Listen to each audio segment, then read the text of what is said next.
Nay, Tay! Nandiyan na naman siya. Kailan mo ba ako titigilan? Please, tama na! Tama na! Tama na?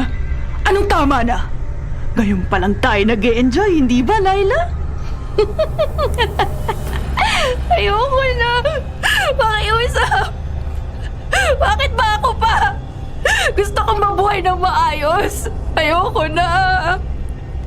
Hindi ito isang laro na pwede kang basta nalang aayaw, Laila.